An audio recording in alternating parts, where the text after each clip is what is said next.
Bonjour à tous. On va parler de nucléaire, on va parler de personnes en situation de handicap.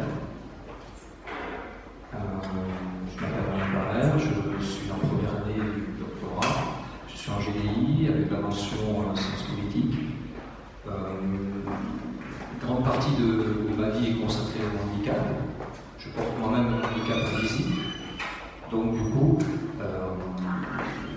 la difficulté de cette thèse, c'est d'aller de l'autre côté. C'est-à-dire que je suis directeur de la Fédération polynésienne de sport adapté et handisport. Donc je côtoie le handicap sur tout type de handicap en Polynésie française et ailleurs. Et aujourd'hui, c'est de me retrouver dans l'intégration de ces personnes, dans l'insertion de ces personnes et la vision que peut avoir un employeur. Des employeurs, les sociétés qui sont sur la Polynésie française particulièrement, et qui sont soumis aux obligations d'emploi des travailleurs en situation de handicap. Alors on se demande bien s'il y a à un certain moment une obligation, et là c'est au sensus, on se suit au texte des lois et on va dans ce sens, on paye si on n'est pas dans l'obligation des 2%. Voilà, donc ça c'était pour les obligations, mais il n'y a pas que ça. Donc la partie de la recherche va se faire sur, sur les managers, les dirigeants d'entreprise, sous forme de... la méthodologie va être sous forme d'enquête et d'interview au sein même des salariés. Et donc on va pouvoir faire remonter des cohésions d'insertion. Aujourd'hui, on a dans les sociétés des problématiques de sport santé, des problématiques de sport, et on sait que le sport est un outil d'intégration. Et rapprocher les personnes en situation de handicap qui font du sport, les rapprocher de l'entreprise. Est-ce que l'objet de la recherche, en fait, c'est d'aller chercher dans les entreprises des modes de recrutement? Est-ce qu'on arrive à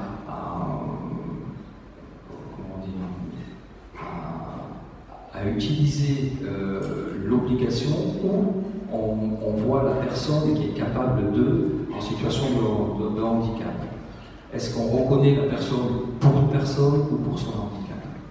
Excusez-moi, c'est la première fois que je suis là, donc il faudra m'excuser. Je fais une thèse qui est sur 6 ans.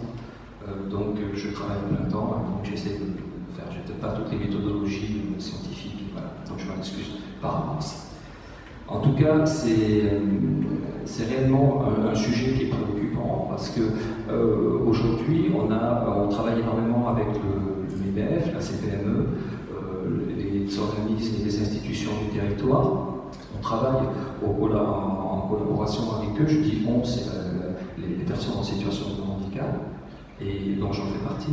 Et c'est vrai qu'on voit toujours cette version d'obligation, on est toujours en train d'essayer de faire évoluer les choses, or que les entreprises, la question se pose, est-ce que les managers, les dirigeants, les créateurs d'entreprises qui ont plus de 25 salariés, eh bien, ils ont dans leur raisonnement une méthodologie de recrutement qui prend en considération le handicap, et est-ce que l'outil qui serait l'activité physique ne serait pas un liant entre, pour changer le regard des autres? Bon, je me suis un peu embrouillé, mais voilà.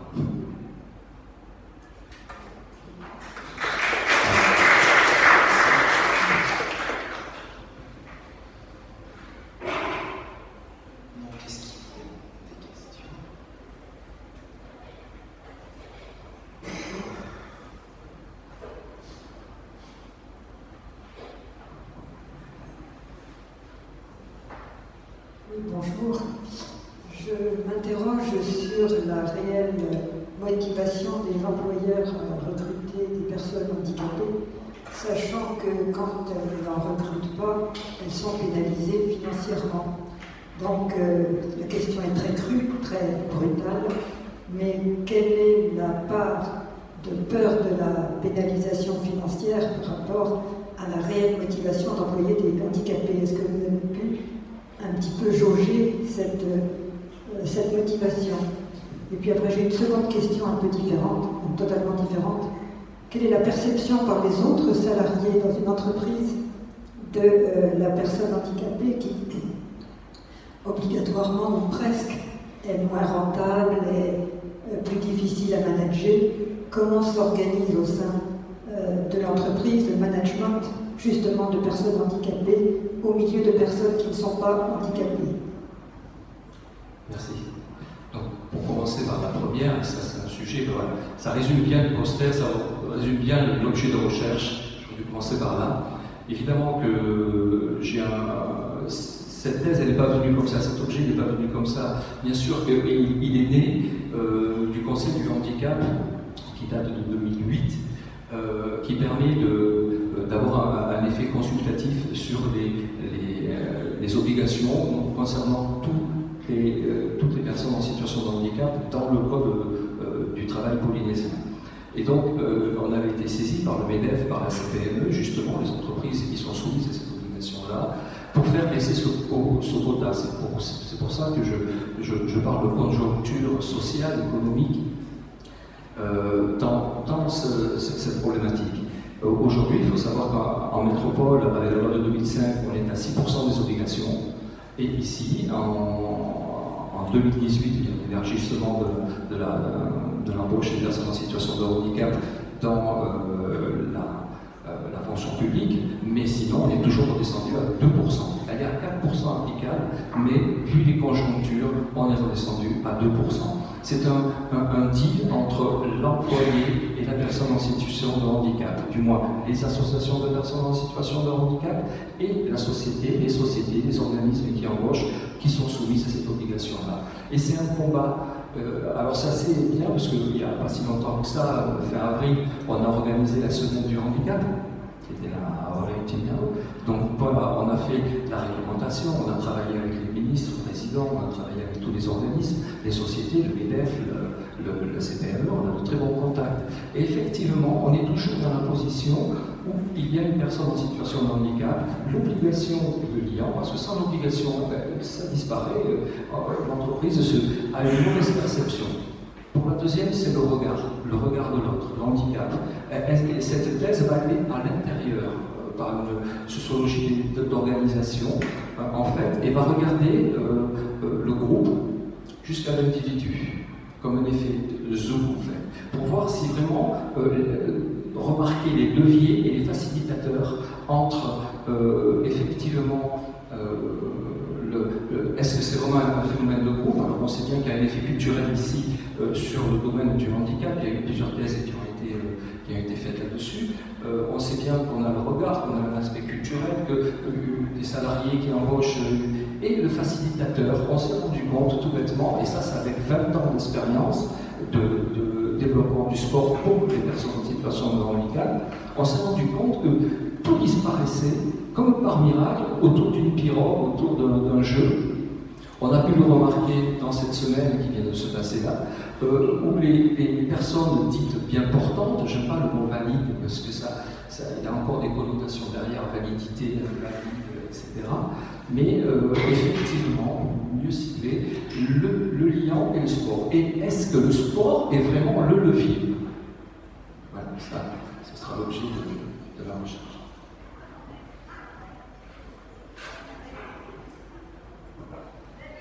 Merci Alain. Moi j'avais une question par rapport à ta problématique. Donc, si j'ai bien compris, tu veux analyser les politiques des ressources humaines des entreprises pour voir quelle place est faite à l'inclusion du public handicapé. Et j'ai du mal à comprendre comment tu vas intégrer finalement le levier qu'a le sport dans l'analyse de cette politique. Ces deux pistes, quand tu les réunis, comment tu les fais travailler ensemble? Merci Guillaume. Alors, j'ai vraiment tout loupé dans cette présentation, on y arrive maintenant. Merci pour cette question, parce qu'aujourd'hui, il y a un incitateur à la pratique sportive dans les sociétés qui est la CDS, dans les sociétés actives, où liant avec le sport, j'ai vu que le col et que André Gouy travaillaient sur le bien-être, etc.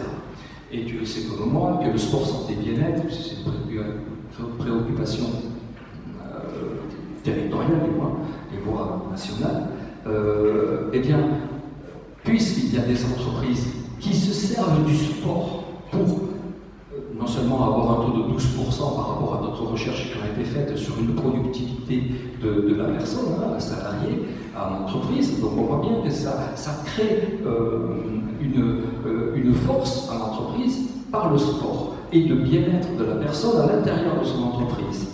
Le seul domaine qu'on n'a pas mesuré, c'est une personne en situation de handicap. Est-ce qu'elle a le même regard à l'intérieur ou est-ce que le sport pourra être le domaine par lequel les égalités s'harmonisent et il n'y a plus ce regard? Je m'explique mieux. Hier, on était avec Pauline Citronière pour Duo Day. On est en train de mettre Duo Day. Ça consiste simplement que les entreprises prennent en intégration une personne en situation de handicap et l'accompagnent pendant une journée. Alors ça nécessite forcément de préparer les salariés à quel est le type de handicap, quelles sont les problématiques, s'il y en a, parce qu'il n'y a pas toujours de problématiques avec les personnes en situation de handicap, mais on s'imagine tous que le handicap est en fauteuil roulant, on a tous des idées préconçues à cette perception du handicap. Et donc voilà, c'est parce que le sport est vraiment un outil de cohésion et permet de mesurer s'il y a un taux d'intégration et diminuer cet écart. On le sait, on l'a lu, les personnes en situation de handicap ici ont comme une épée de Damoclès sur la tête parce qu'ils ont soit hérité d'un mauvais sort, soit... Et alors là, on rentre dans de la culture, on est plus dans l'anthropologie et sociologie. Moi, ce qui m'intéresse, c'est est-ce que le recruteur, est-ce que le dirigeant, est-ce que le créateur d'entreprise a pris en considération que le sport pouvait aussi faire découvrir aux salariés un autre visage, une possibilité et un acquis et un développement social de ces personnes atteintes d'un handicap.